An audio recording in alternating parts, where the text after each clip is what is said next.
Pues qué tal, amigos, ¿cómo están? Bienvenidos como todos los lunes en punto de las 7 de la noche, este espacio colorido al desnudo de Naked Lunch. Yo soy Javier, bienvenidos como cada lunes a este gran programa a través de Gritaradio.com. No se les olvide seguirnos en todas las redes sociales como Naked Lunch GR y por supuesto seguir las transmisiones completamente en vivo a través del Facebook Live. Y hoy estamos en un lugar, pues realmente, ¿cómo poder decirlo? Un lugar icónico, en un lugar que está lleno de cosas especiales. Han pasado por este lugar quién sabe cuántas bandas, de quién sabe cuántos países. Y la verdad nos sentimos muy orgullosos de que haya el día de hoy. Estamos con una gran banda que viene directamente desde Washington para el mundo. Ellos son nada más y nada menos que fellowcraft. Vamos a darles un fuerte aplauso, chingada madre, para que se pongan de buenas. Como se podrán imaginar, esta entrevista va a ser un poco English, Spanish, inglés, español y demás. Y bueno, les vamos a hacer preguntas en español solo para molestarlos. Entonces, pero algo bien chido es que afortunadamente nuestros carnales de Cubo les dieron una gran oportunidad. Entonces, mi querido Pablito, ¿por qué no te presentas primero y ahorita los presentamos? Hola, ¿qué tal? Mi nombre es Pablo Antón, yo soy el guitarrista de fellowcraft. Name and position. I'm Brandon Williams, I'm the bassist. Zach Martin, I'm the drummer. I'm JR, I sing and play guitar. Play guitar. Y bueno, pues la verdad es que fellowcraft tal vez no los conocen mucho, pero un poco esto es que los conozcan. Y tienen un nuevo sencillo que ahorita queremos que nos platiquen porque está rolando por ahí en las redes sociales. Fíjate que escuchándolo, pues me daba una idea como de muchas bandas, un poco lo que platicábamos. Tienen muchas influencias. I was saying that after I heard this single, Glimmer of Fate, it sounds like a mix of everything, right? It's like garbage, it's like... Oh, it's garbage. It's like not the word garbage. He meant the band. The band, right? So first of all, I would like to ask you guys, how started this band? I mean, where it began, what it's all about? I think that's a question for JR. Of course. I started fellowcraft in 2014 when I was going through a lot of depression. I was really, really bummed.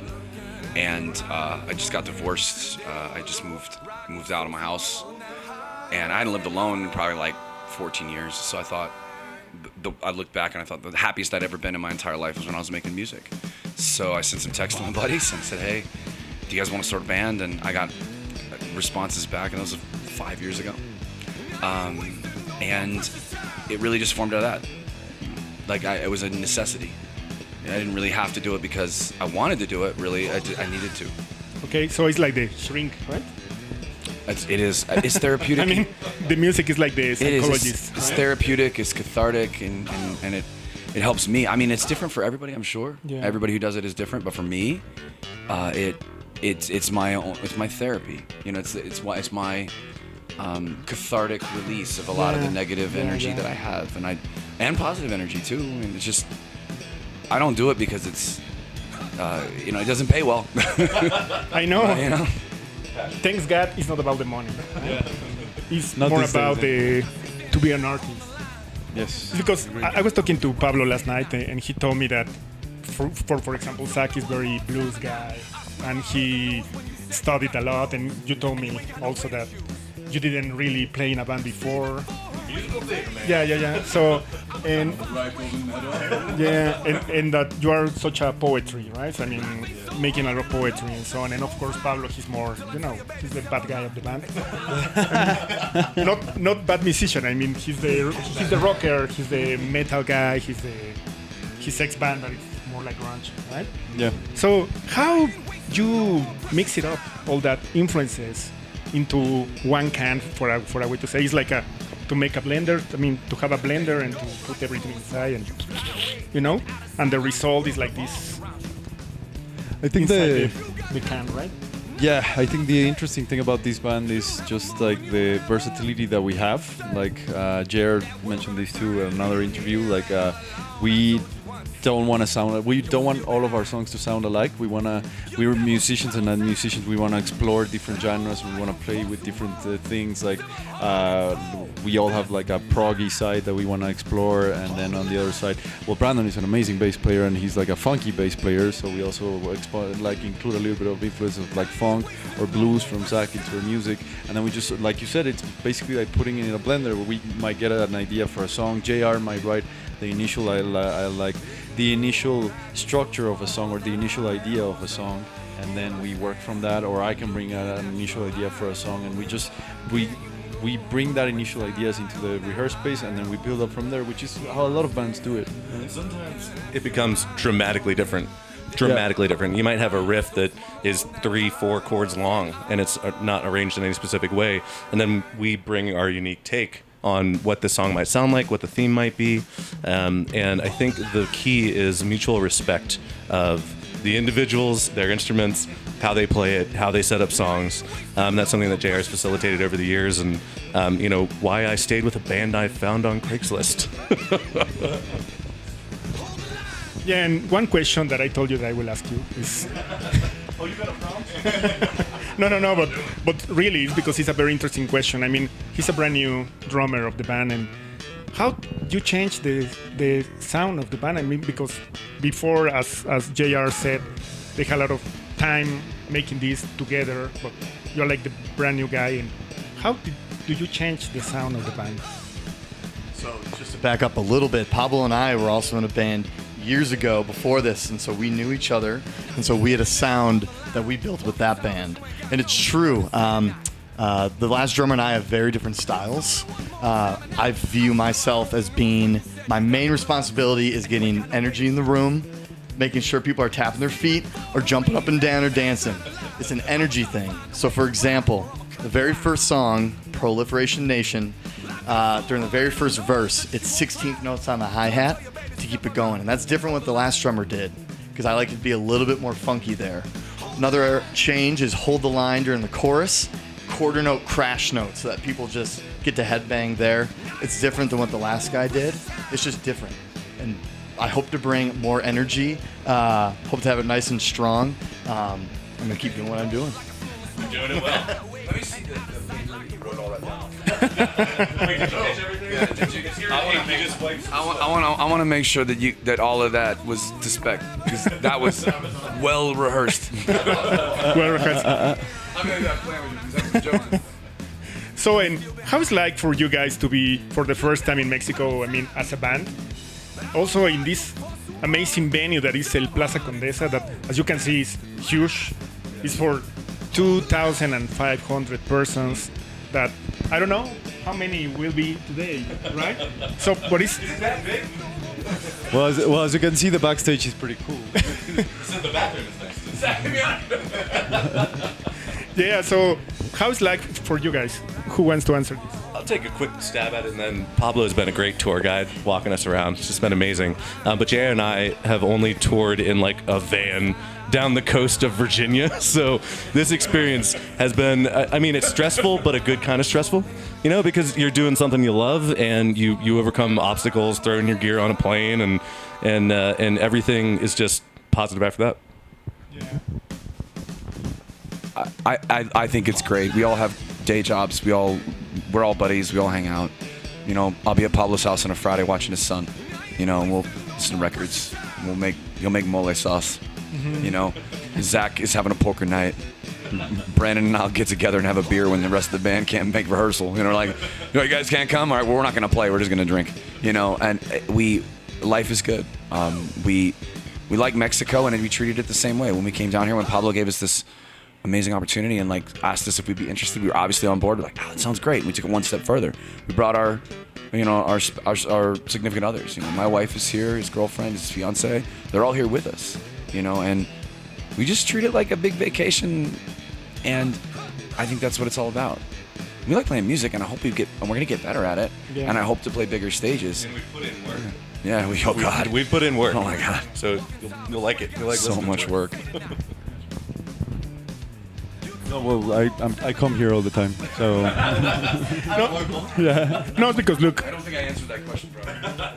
one of the things is that, for example, Pablo, of course, is Mexican, and it's like a mix also of cultures. I mean, it's not Yes. only a mix of different styles, it's also a mix of cultures, because even if he's more into grunge or something like this, and anyway, it's very different, right? Yeah. So, for example, for this single that you are releasing now, the Glimmer of Fate, how is the composition process of this? Well, unlike How was? unlike other songs where the composition process is more collaborative and it's more something where we all contribute, this specific track is a song that I wrote. And I wrote it a long time ago. I wrote it when I first, a few months before I moved to the US. So it's like 2012? 2012, yes. And I originally wrote it in Spanish, and then I had to translate the lyrics into English. And it's just a song about... How is the original name in Spanish? I don't really remember. El portador de fe? El portador de fe? No. Let me see if I can remember. I do not remember the name in Spanish. It's been 7 years. Okay. But and so it's basically just a song about like hope and fear that comes with a big change in your life, and how that basically defines you as a person. And when I arrived in DC, and I thought that I wasn't gonna be involved in music anymore, and I quit my band here in Mexico and moved there for an office job, and I thought that I was done with music, and after a couple of years I realized that I was starting to go crazy without music in my life, and that's when I tried to like reach out for help, and that's how I met Zach, and that's how I started playing with Zach. And we started from nothing, just from like practicing on Sunday afternoons, and we got another friend of ours to play bass who didn't know how to play bass, so we had to like teach her on the spot how to play bass, and she did an amazing job, and she ended up becoming a great bass player too. But it was just like I don't know, it was just like really like, I don't know how to say it, like it's not rags to riches, but it's like starting a band from zero, from absolutely nothing. And then we shared a bill with you. Yes, and then fellowcraft gave us our first big break when we opened for fellowcraft at the Rock and Roll Hotel. And I was like, man, I need to play with that guitar and that drummer, because rhythm section for life. You know? That's right. Yeah, and one of the things right now is that everybody is very visual, right? I mean, in this moment, like in the beginning of the 90s, it's like MTV and everybody's watching videos and so on, and suddenly it's very important right now. I mean, the new generations, they even don't know what is a record. I mean, they know Spotify and they know all these streaming companies, for a way to say. So how is that item for you? I mean, about videos, or you are about this release, are you going to make a video or no, or so on?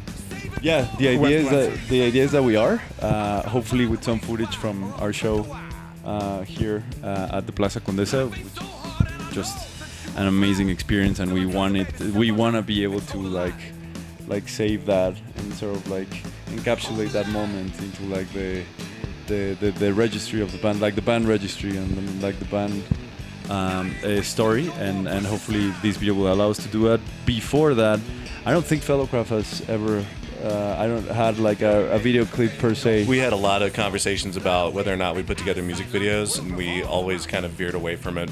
Playing live shows, getting records out there for people to listen to was our main focus. So we're really excited about the opportunity to go in that direction now. Yeah, that's something that we're definitely going to be working from now on. This like year, onward. or no, this maybe year. No, the idea would be to release the Glimmer of Faith video this year, and then we're also planning on going back into the studio sometime in the fall to continue and hopefully finish recording our new album, which will be the first full album with this lineup, because fellowcraft before Zach and I joined I think in February of this year, and then Zach joined like February, so we've been a foursome since February. Before that, fellowcraft was just a trio with JR, Brandon, and the former drummer. Okay, for the people there in Gritaradio that maybe they don't know fellowcraft, which song do you think is the one that everybody should know the band? So, because of this lineup, like I think you just got to come see us if you can. If you're ever in the DC area, if we come back, or if you get this before tonight. But back in the day, we wrote some really great bluesy, grungy stuff. The one I think all of us like pretty well is "Hold the Line." It's a number it's a number that's really funky. But I will say that the last and it was also a number that won a local Grammy as best rock song of the. What is the Whammies, like the local Grammys from the Washington D.C. area? Hold the Line. That was the winner in the best rock song category. Yeah. And JR does a little bit of rapping, kind of. There's a little bit of a funky bass line, but I think one of my favorite things that happened was that Pablo came in and pulled in a solo that was just absolutely amazing into a song that I think JR and I had kind of retired a little bit. And then some of the beats that Zach changed up has made this song now our closing number. Whereas West Texas Blues used to always be our closing number. That was our staple. That was a staple. That was like a guarantee. Oh, yeah. You would like every single set list we ever made had West Texas Blues written on the bottom. And people knew it. He would come because people would come to the show and go like, oh, they're going to play it last. Yeah. And so I think a big transformative moment for us was switching to this other song and just kind of unilaterally agreeing that like, this is the band, or this is our direction, and we're all pumped about it. Well, what if we make a little short, a little cut, and let's present the song, Hold the Line? Hold the Line? Yeah. Well, do you want to present Hold? How do you for the cut? Mm-hmm. Like coming up next on Gritaradio. Aguanta way. Aguanta way. That's what Pablo says to us. But this is Hold the Line. Así que ya lo saben, en unos minutitos más regresamos aquí a través de la señal de Gritaradio. Así que no se lo pierdan porque vamos a estar completamente en vivo hasta las 9 de la noche. Y continuamos aquí con nuestros carnales de Fellowcraft desde el Plaza Condesa para el mundo. Así que ya regresamos. Hay que hacerlo. Va. Pues ya regresamos una vez más aquí a través de la señal de Gritaradio. Y eso que escucharon fue Hot the Line, que para los que no entendieron nos decían que fue la canción que ganó el Grammy que se hace en Washington en la escena que se llama Whammy. Sí, o sea, los Grammys, así como los Grammys son premios de la Asociación Nacional de Músicos y Compositores, también ciertas ciudades importantes de Estados Unidos tienen sus propias asociaciones locales de músicos y organizan sus propias premiaciones y ceremonias para distintas cosas. Hay Emmys locales, pero también en este caso Grammys locales. Y para el caso de los Grammys de Washington le pusieron un nombre que me parece medio cursi, que son los Whammys. Los Whammys. Los Whammys. Y, eso suena un poco raro porque en México los Huawis. Sí, pero no sé si puedes decir eso al aire. ¿Se puede decir eso en Gritaradio? No lo voy a decir, solo lo dejaré a qué suenan los Huawis. No sé, yo no me quiero meter en problemas. Así que bueno, antes de continuar rápidamente, este programa precisamente se llama Naked Lunch porque la idea es desnudar a nuestros invitados. Ahorita les voy a traducir. Y bueno, la idea es hacerles un par de preguntas precisamente para conocerlos un poquito más. What I was saying that the name of this show is Naked Lunch, and the idea is to getting naked. Don't remove your clothes. You gotta be careful. You got a problem with the AC, so you gotta be careful with Zach because he doesn't take much. Zach, take it easy. So the point is to make an emotional naked, right? So I'm going to ask you just 4 questions because the original test of this is 37 questions, but I will make only 4 because if not, 2 hours. 2 hours here. But the first question, for you, is which one do you think is your first, the best cover of an album ever? Best cover of an album ever? The art.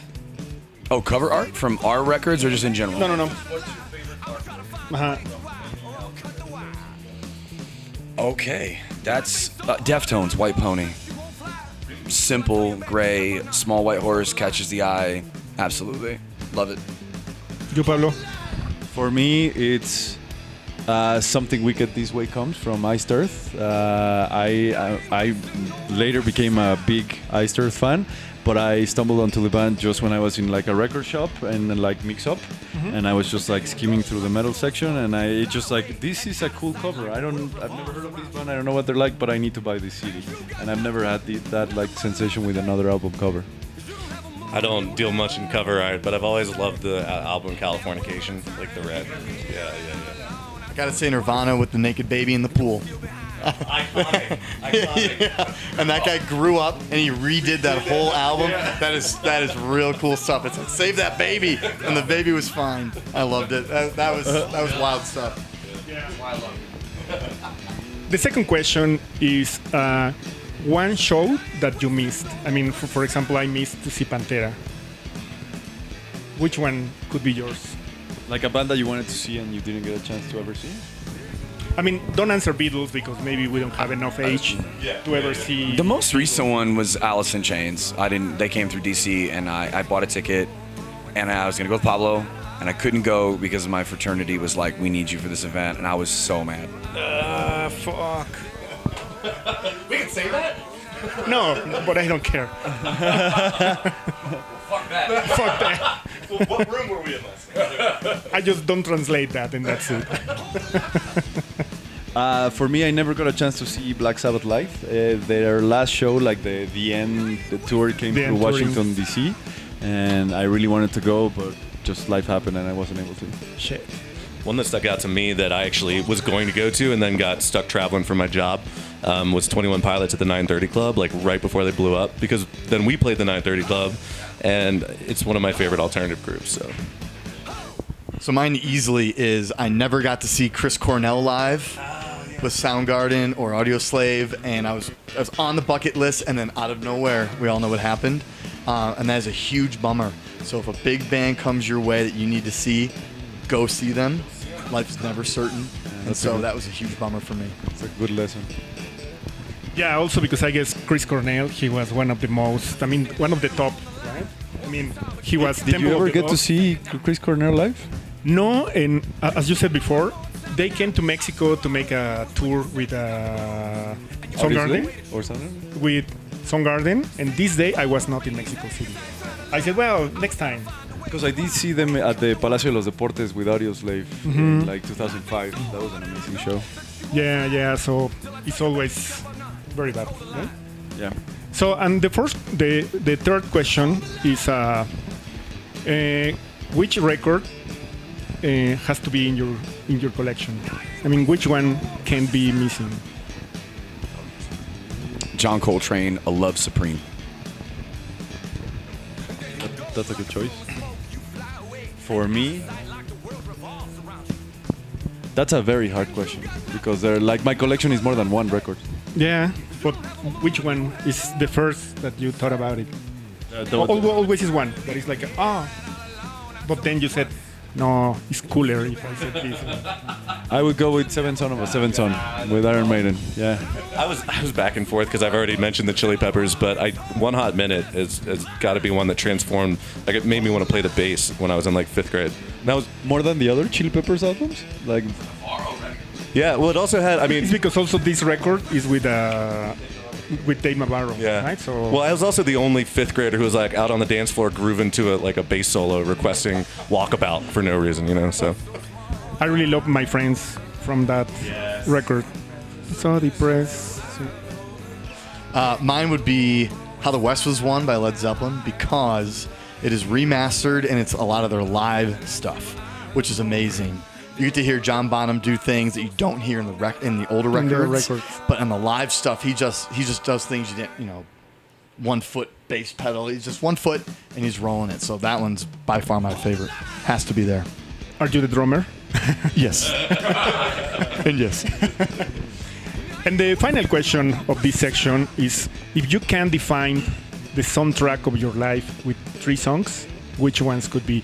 And when I said 3 songs, I don't mean 3 songs that you like. I mean, the first one is the song that make you to be in the music side. You know what I mean? And the second question is, which one is the one that you decided to be a musician? And the third one is, right now, which one is your biggest influence? Well, right off the bat, I go with the second one. The one that made me want to be a musician was For Whom the Bell Tolls by Metallica, because that was one of the first I ever played. Yeah, Ride the Ride Lightning. Yeah, is that the song? Yeah. Yeah. So, yeah, the album. Sorry, Ride Lightning. Like Ride the Lightning was like I played For Whom the Bell Tolls when I was a young musician, and I was just like that. I like Metallica, I really do, but not as much as other bands. That was the one that really, really stuck out to me. The biggest influence on me right now is probably indie rock. Why not? I take it back. Actually, I think it's probably Gary Clark Jr. He's a blues player. I love him. I love his music. I always listen to him. His covers are insane. His tone is amazing. So like, if I could drop it, like, if I just play like him, I'd be fine. And that was the first one, the one that. I mean, it's like the first song that The first song that was For Whom the Bell Tolls. It's down. tú, Pablito. For me, it goes a little bit further back. The first song that got me into music, the first song that I was like after hearing nursery rhymes and like children's songs. You used to that hear like, children's songs and something like that. And for me, when I was 5 years old or 6 years old, my dad bought me the cassette of the first Café Tacuba album because of the Pinche Juan song, which he thought was funny to give me as a gift. And I remember being 6 years old and being in school and with like the teacher singing nursery rhymes, and in my head I was just like following my ears and I was singing Las Batallas to myself. Because that song, Las Batallas by Café Tacuba, was what made me turn my head the first time and be like, this is beautiful. the one to make you be a musician, for a way to say it. The one that made me be a musician, well, the one that made me play guitar, made me want to play guitar was when my dad wanted me to take guitar lessons, and when he hired a guitar instructor for me, and I didn't know if I wanted to do it, and he took me to go see him, and the guy just said like, if you take classes with me, I'll teach you to play something like this, and he played for me Cliffs of Dover from Eric Johnson. Eric Johnson. And that's when I just like, You said, "Holy I've never been more impressed in my life. And your that's what made me biggest want to play influence? guitar. And my biggest influence as a player is Joe Satriani. Very good. All right, this is a tough one. I think the first one that got me into music, like my brother had me listen to a lot of 311, Nirvana, Incubus. Like the 90s was, for me, it was a blur. Late 90s, early 2000s was a blur. But probably in that mix, I would say that Incubus probably got me into, like, pardon me, like the pop stuff back when you were young. But the biggest influence, what made me want to play the bass was, I don't know if you know Victor Wooten, but he has a classic stringendo solo basso profundo de electronique. Like, he has this crazy song where he does like classical thump and finger tapping, and it's just amazing. So that made me want to be a bassist. And then now, like, I have so many influences that I'll go from a classical song to something completely random. But I do really I vibe on things like 21 Pilots, where there's a lot of ambient noise in the background, and there's actually meaning to the song. So I'm not as good at pinpointing specifically, because I'd be talking about like songs from Urinetown or Oklahoma. So what got me into music was when I heard Black Dog by Led Zeppelin for the first time. I said, how can they all be completely silent and then come in together on perfect time every time? I just didn't understand how a band could do it. And that got me into it. I said, I want to learn how to do that. I'm still nowhere close to how they do it, which is amazing. Now these guys are sick of me saying this next guy that I love is Kenny Wayne Shepherd. Blue on Black is a song now that has influenced me a lot. I've seen him live a few times. That whole song is about, there's things that happen to you that no matter what you do, you can't change it. You want to get a guy or a girl to like you, and there's nothing you can do about it, and you just move on. That song has a lot of influence. And to JR's point, I also really love Gary Clark Jr.'s When My Train Pulls In. That has he does the solo that's like almost out of time signature, and the drummer's doing something syncopated and crazy, and they keep it all together and tight. And so right now I listen to those three probably the most, and then Black Dog started my interest. I had that shot Nuki. Well, it's because I like to ask these questions instead of ask how the band sounds like, because for me it's like a stupid question. Yeah, so it's better to take all these answers and to understand how it's going to be like in the near future, I'm sure. So, what is next for fellowcraft? Soundcheck in 15 minutes. Soundcheck in 15 minutes, so we have 5 minutes, but Onward. That's it. Just keep going. Best gig's the next gig. Let's write a record. Let's do a video. The only direction is onward, man. As I was saying earlier, definitely recording the new album in the fall, and I don't think we're going to do a lot of shows in the fall just because we want to focus on that. We'll probably just do a couple towards the end of the year to say goodbye to an amazing year that we've been having. So, which song do you think is the best to finish the interview? Well, we would definitely like to show you our newest single, which is the one we've been talking about, Glimmer of Faith. This is Fellowcraft on Naked Lunch, on the Naked Lunch for Gritaradio. Exactly. Si no vinieron al Plaza Condesa, pues esto que van a ver en un ratito es cómo sonaron y cómo suenan en vivo, porque siempre lo digo, para poder entender una banda hay que vivirla completamente en vivo, porque el álbum le pueden dar play, escuchar en Spotify y siempre va a sonar igual.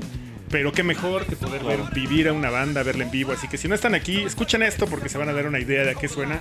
Y por supuesto vamos a estar súper interesados en la próxima vez que vengan a México. I'm just saying that I hope to see you next time in a Only For You show in Mexico City, maybe in Caradura Muchísimas gracias. Or maybe in Plaza Condesa. Muchísimas gracias, Javier. Muchísimas gracias por la invitación. Un saludo a todos ustedes en Naked Lunch. Si les gusta la probadita de lo que van a ver ahorita o lo que ya vieron ahorita acerca de Fellowcraft en vivo, ojalá nos puedan seguir en redes sociales. Es en Facebook nada más como Fellowcraft. Eso es FLWLOW. Aquí va a aparecer. CR. Ándale, aquí abajo, en esta parte de acá. De aparece. effects. Y luego en Instagram estamos como @FellowcraftBand. Y ojalá nos puedan seguir. Spotify, ya saben, todo lo mismo. Todos sus comentarios son bienvenidos y muy, muy agradecidos. Y sigan rockeando. Así que, muy chingón. Thank you very much, guys. And you will break today everybody's head. Así que nos vemos la próxima semana. Yo soy Javier y no se les olvide que estamos completamente en vivo todos los lunes 7 a 9 de la noche a través de Gritaradio. Así que nos vemos la próxima semana. Muchas gracias a Pablito, muchas gracias a toda la banda. Así que stay tuned. Te estamos sintonizando. Adiós. Chao. Gracias. Muchísimas gracias por estar aquí con nosotros, por hacer un poquito tan bonito. Para nosotros es un honor y un sueño hecho realidad poder estar aquí con todos ustedes esta noche.